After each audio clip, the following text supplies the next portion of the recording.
Yo, what's shaking? It's another edition of the Orange Bloods Texas Football Channel. I'm Jeff Ketchum. That's Anwar Richardson. This edition of the broadcast brought to you by Underdog Fantasy. Daily and season-long fantasy contests always available. It's the best place to play fantasy sports, whether you're talking about best ball, daily drafts, pick 'em, you name it. You can insert like up to $100. They'll match it, start drafting in minutes, and get a shot at the big cash prizes so that you can be the big winner, like our guy Blake behind the scenes here on War at Orange Bloods, who apparently is playing so much online fantasy that he's now taking a break from online fantasy. We got to connect him and Alex, right? Yes. Those guys would be so amazing together. Yeah. Hey, do us a solid. Like the channel, subscribe to it, like this video, comment in the comments section. Last night, Anwar was in San Antonio. Yes, sir. There's a joke to be told that I'm just not going to say. You can say it. It was for the second week in a row. He attended an event in San Antonio where not just Texas head coach Steve Sarkisian on the football side was speaking to the audience, but it looked like a pretty large representation of the athletic department as a whole. So we're kind of reporting what was said. A little newsy here. Like there's a breaking news graphic. I don't know. Like maybe I'll just flash this up. Oh, here it is. Oh, wow. So what we should do is like treat it like breaking news with like a song and everything. But there were some interesting things that came out of last night's talk with Anwar. Just take it over. Where were you? Yeah. And like give me from your perspective the newsiest things that came out of last night's talk with Coach Sarkisian. Well, first of all, I'll set it up like this. This was the first speaking event that Sarkisian has had since he's been hired here at Texas. One of the challenges that he had was that we got hired. It was during COVID. And so all the speaking tours that the coaches typically do, you remember Charlie Strong had the bus tour all throughout the state. Tom Herman then had his tour. This is actually the first time that we've seen him actually be able to really start to get out and start to speak to different crowds. This is kind of one of his major events that he had with the fans. So it was a Texas event at the Rustic in San Antonio. As Catch jokes, I got my dates confused. And luckily, my dates confused were from a positive standpoint. Yes. I went a week earlier because I thought that it was with that time, and I totally got it wrong. So I went back a second time, got to meet a ton of Longhorn fans. So thanks to all the guys who and women who came up and said they watched the channel and support and wanted to take pictures. So I appreciate all you guys just watching and listening. Wish I remembered everyone's names, but I do appreciate it. And so, there was a couple of things that happened. He spoke to the media, a very small group of us, before he went on the podium. And all of that he talked about there, I will have in the War Room on Thursday. So it's a good time, once again, to subscribe to Orange Bloods because that will be some of the insider stuff, if you're not a subscriber, that you'll miss out on. And, and then he kind of took the podium and, there was a lot of different people. First of all, Vic Schaefer got to speak before Steve Sarkisian did. Man, that dude is amazing. Like that guy is the guy that you want to have drinks with. I absolutely love Vic Schaefer. I will find a way to promote his program at all times. Secondly, he, Sarkisian takes the stage and he talked about it. There was probably about 3 different components of what he talked about. I thought I kind of spoke about that. I thought was really interesting. He talked about the depth concerns that he had specifically at the linebacker, wide receiver position, and what that looked like. He also talked about how good the offense was going to be, but he also talked about the need to have these young offensive linemen hit the ground running. And so someone posted in that video that I posted just, I guess it was here on Tuesday, that hey, that's something that you and I have been talking about a lot. And there's a third component that we'll probably do another video on. It's kind of a defensive philosophical shift on things that they're going to be doing this season and how they're going to maybe attack differently, especially as relates to the secondary. So those are kind of the 3 components in that like 10 to probably 12 minutes that he spoke that stood out. But definitely from that portion, a lot of news that from there. And then, of course, he gave an injury report that I also put out there as well. Yeah, I think the personnel stuff's really interesting when you talk about from a needs standpoint.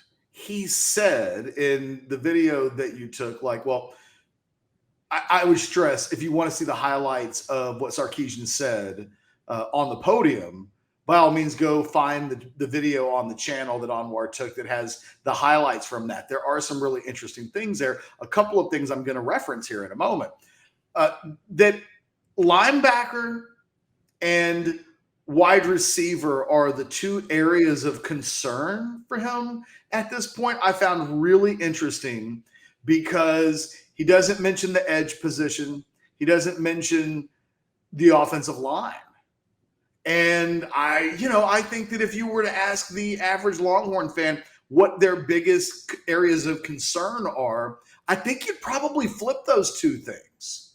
And that he later, if you go to the 9:14 mark of the video, I'll tell people exactly where they can find it, of the video that Anwar posted, he specifically, when talking about the wide receiver position, said, we've got a couple more transfers coming in. And that was after already referencing Isaiah Nayor. So it didn't sound like he was mentioning Nayor and Ajay Hall. It sounds like he would be referencing Ajay Hall and an unnamed player at this point. And given that he mentioned that wide receiver is still a position that they want to address, even after they've added Isaiah Nayor, even after they've added Ajay Hall, they've spent more resources on wide receiver in this incoming transfer class than they have on the entire, twice as many as the entire defensive side of the ball. It's interesting to see his view of where his team needs help, Anwar. Yeah, Catch. And I could give the root of that was one of the things we kind of discussed off the podium. I think the root of this concern for him at the wide receiver position is kind of what happened last year. I think he thought they were kind of set at that position, and then Jordan Whittington goes down. And he's talked multiple times in the offseason, Catch, about he didn't realize at the time how much of a big of a blow that would be to his offense, because at that point it was Xavier Worthy as the star and then everybody else kind of filling in.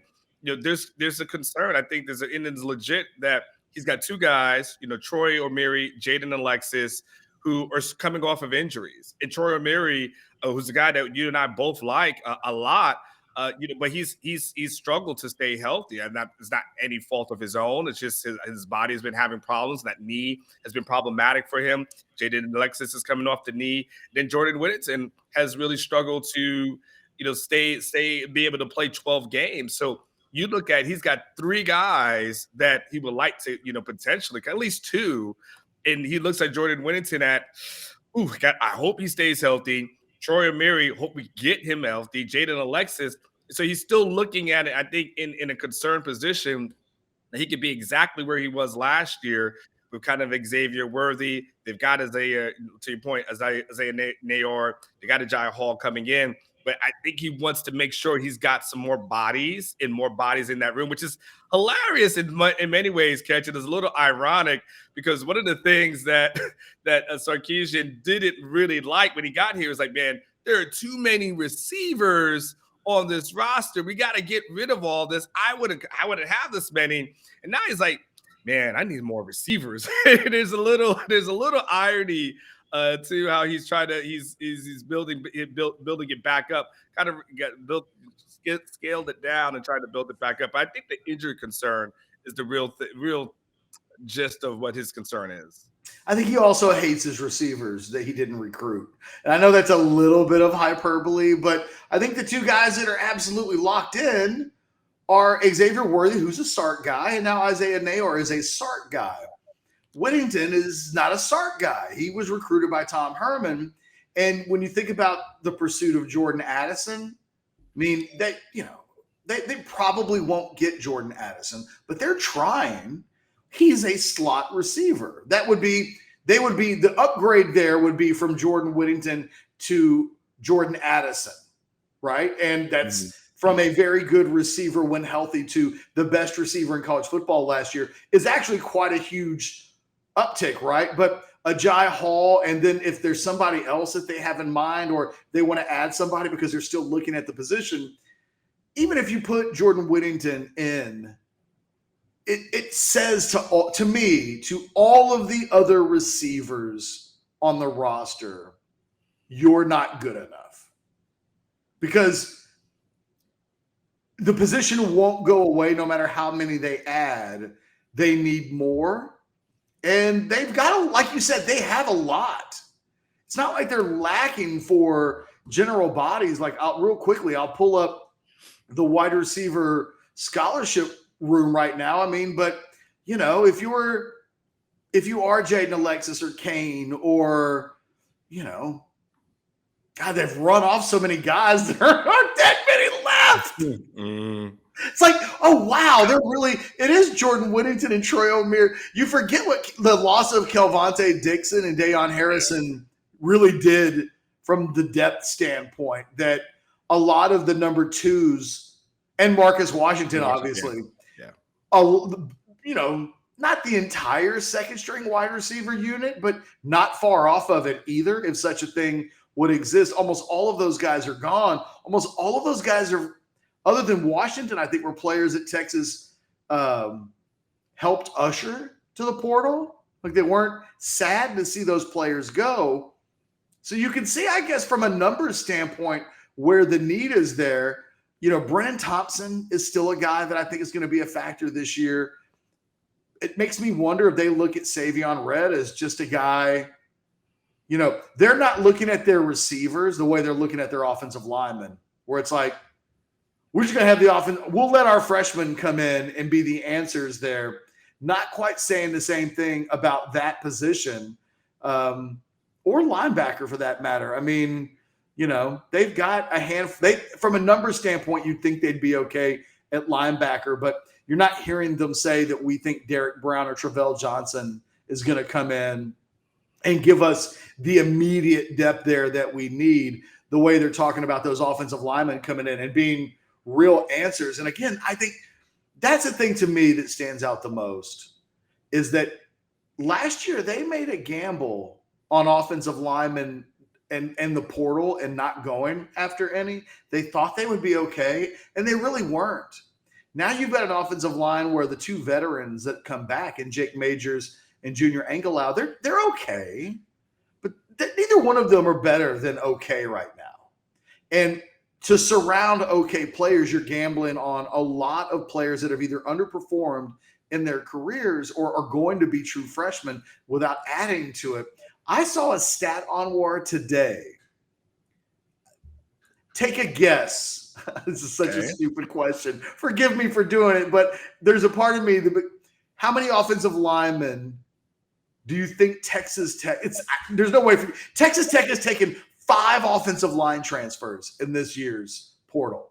Okay. So they're going to completely rebuild their offensive line. It's an offensive line that we will see this season early in the year. First Big 12 game. I'm fascinated to see by the end of September if one of those offensive lines looks more in unison, more good. I don't know what the right way to frame it is, but it'll be 2 different ways of approaching a rebuild on the offensive line, and that there's seemingly no sense of urgency there at all kind of bewilders me. Well, I would agree. I like the addition of Jordan Addison. You got the potential to get him. I say you go out and get him, but I also think to myself, hey, you probably could have found some offensive linemen too to kind of help you out. And again, it's cool to get the young guys in here, and they have a lot of a high upside. And Steve Sarkisian talked about, on their board, they got like 6 out of the 7 offensive linemen in the state last year. Catch who's the one guy that was missing that they didn't get? Because he said he got 6 out of the 7. He said it was another guy that maybe he was going to, from the Houston area that they maybe didn't get. That was going to play with someone else. I'll look it up. It's okay. It's a consequence. That's like asking when I asked you to guess how many offensive linemen. No, that's okay. It doesn't matter. And you would think to yourself, hey, maybe bring in some more depth at that position because they've It got. was Cam Dewberry. Okay, gotcha. That's right. That's all right. It's all right. It's in recruiting. I mean, the 2022 class is so far in the rearview mirror when it comes to recruiting. I totally am okay with that. But there's other rooms where they are stacked at, and you would say to yourself, like, when you decide like a guy like Jaleel Billingsley, because none of us felt like they needed Jaleel Billingsley, but it added some depth to that room and it made it more competitive. You said to yourself, okay, no problem. That's what you want to get. Go out there and get it. We don't say that Texas needs Jordan Addison, but if it adds some quality to that room, feel free, go out there and get it. And so when I looked at the offensive line, you're like, you probably do need and want somebody, at least one other proven body that's there, and they're not doing it. So it's going to be, the risk associated with it catches that in week 2, they face Alabama. And so what's going to happen is these guys get here on campus on May 31st, right? And so they'll start the summer conditioning program. They'll be able to start in training camp at some point in July, and then you've got like a couple of weeks before you figure out your starting lineup. You've got about 2 weeks before the season opener, So you're going to have a unit that plays essentially together for maybe 2 weeks, maybe 3 if you're lucky. Then you play the season opener. You suspect to have success. Then you go against the juggernaut versus Alabama, and they have 2 of the best defensive ends in the country. And then you got to hope they've learned from that and don't get discouraged by that performance, because even though you'll go back and have UTSA and win that game, then to your point, then you start the Big 12 schedule. I don't know if it's enough time to get young guys who haven't done it on this level ready to go, but it seems to be the calculated risk that he's taken. I mean, ultimately these types of decisions are the ones that are going to define his career in Austin. So he doesn't need me to say, well, people are going to remember this, and it'll be brought up. I mean, it's year 2, and he went 5-7 last year, and I think even casual fans realize that fans know the portal exists now. So I guarantee you they'll watch Texas Tech games in the fall, and they'll hear Texas Tech took 5 offensive linemen in the portal, and here they all are. 2 or 3 of them are starters, and all of these different approaches will be compared. And, I love the prospects that Texas has signed in the portal or through the offensive line class from a year ago, and signing on his board 6 out of 7. I can't say that the Texas recruiting class is 6 out of my top 7, but when he says that, I think he elevates the pressure that these guys are going to face. It really makes Kyle Flood has a huge job. I mean, there's, and again, these things are kind of obvious. Of course he has a huge job, but Kyle Flood is going to take a half dozen offensive linemen that have never practiced once in pads at the college level in August, and he's got to make that work almost right away. And this isn't what happens at Alabama. I mean, Alabama just doesn't throw a bunch of young guys. This is kind of a gamble that, other than Texas A&M doing it a year ago with 2 of their young freshman offensive linemen, it's not something that you see happen very often. That they need help at left tackle among the places. That it is a major question mark. And the last thing I'll say about on the offensive line front is just curious to me that he's projecting such a positive and strong attitude to that when I just don't feel like anybody else that follows the program closely looks at the offensive line quite like he does.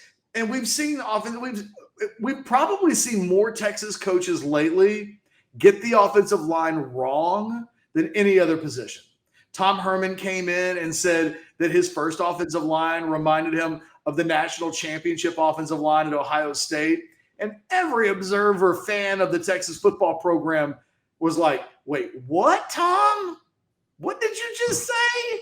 Because We watch every game, and that is not a national championship winning offensive line. You look at last year, Sarkisian felt like they could coach their way out of a talent problem. They really didn't. And this year, he's asking his head coach, take a bunch of young guys and a bunch of players that haven't performed well enough yet and get those players good enough that we can compete for a Big 12 championship. It's probably the biggest task that Kyle Flood's ever had thrown on his shoulders. Yeah, catch as you were talking, what I would love to see, and we're talking on the fly, but it was 2015. Texas started Connor Williams and Patrick Vahe on their offensive line. And so it'd be interesting to see the kind of success that they had as freshmen, as it maybe a kind of a gauge as to what to happen. Now, clearly, that team struggled on the field. That was a 5-win season. That's not largely due to the offensive line, but that's the last time I remember having 2 freshmen start, and that's where we're kind of headed towards this year. Catch is probably 2 freshmen starting on the offensive line. Yeah, Kyle Flood does have a huge task ahead of him. It's a major task because when you're coaching at Alabama, and it's just stud after stud after stud, but you also go into a room where a lot of the studs are established. That's one thing. When you've got to coach up the guys that you have and then coach up the freshmen that you have, and essentially there's no cavalry coming for you. Kyle Flood has to know, like, he ain't talking about, man, we got to go on the offensive line. I'm going to get some more guys. He's like, no, this is what we have. And so Kyle Flood has got to find a way to get the most out of what he has, the veterans that he has on the team, but get these freshmen up to speed and ready to go. It's a huge task on him. It's a huge ask, for him. Catch, I don't even know how we accurately will judge the performance of Kyle Flood, and I don't even know how he can accurately judge it in year 2. But there'll be a lot of eyeballs that are on him. But again, if you got that many freshmen offensive linemen coming in, I don't know if I could even say, damn, that guy kind of failed. Like he's not set up to fail, but he's set up to struggle. And so it's a hard ask. It really is. Hard. It is hard. It's tough. And I'll be so to your point, there'll be a lot of eyeballs on Kyle Flood. And look, if he gets this offensive line going, great. That's a hell of a coaching job. If they struggle, Catch, I can't even knock the guy that much. Yeah, I mean, unless he's telling Sarkisian, I got this. I can do this. It is, it's a hard ask. It'll be fascinating to watch it unfold. And real quickly, we've spent so much time talking about the offensive line. He didn't mention edge rusher as a need. Curious because they didn't get O'Shawn Mathis and recruited him for so long. I wonder if that's either A, because like maybe a second wide receiver, they already have a transfer edge guy. I don't know. Like it's a curious, considering the pass rush was so feeble a year ago. And they have, if the edge rushers were his wide receiver room, he'd be bringing in edge rushers left and right and saying, this isn't good enough. I got to go find an Isaiah Nayor of edge rushers. I don't know. It won't be a big thing. Nobody will remember this when the season starts. It's just interesting to me that in May, that wasn't an area at all that was really brought up as an area of concern on any level, even to preach that, hey, people think we've got an issue at edge, but we actually think we're pretty good. And let me tell you why. I just was kind of curious. From my perspective, just not hearing it sometimes, the things you don't hear sometimes can be just as interesting as the things you hear. Oh, yeah, absolutely. I thought that was your final sign. Absolutely. Any other final thoughts just on the personnel side of things? Obviously, we'll have more videos throughout the week here on the Orange Bloods Texas Football Channel, including a second video that we're getting ready to record from the events of last night in San Antonio. So content. Anything else on this particular conversation? Are you good? No, I'm good. We got some. Let's go record some more videos, man. Well, there it is. We're gonna do videos all day long. It'll be fun. Wait till we do like some of our personal favorites. Like he's gonna talk kids AAU basketball, and I'm gonna talk Liverpool soccer. It's gonna be all over the channel. Those videos will not be sponsored by Underdog Fantasy. Thanks to them. Again, If you need to get your online fantasy on, you want your fantasy dailies, you want to play in bigger leagues, you just need the action on a Tuesday night, I'm not judging you at all. Let Underdog be your home. Use your Orange Bloods discount, 100% deposit match on the first deposit up to $100. That means they want to give you $100. Leave your comment in the comments section, like the video, subscribe to the channel, get those notifications for all the videos that we're getting ready to record for Anwar Richardson and myself. Thanks for watching. We'll do it again soon. Literally. Later.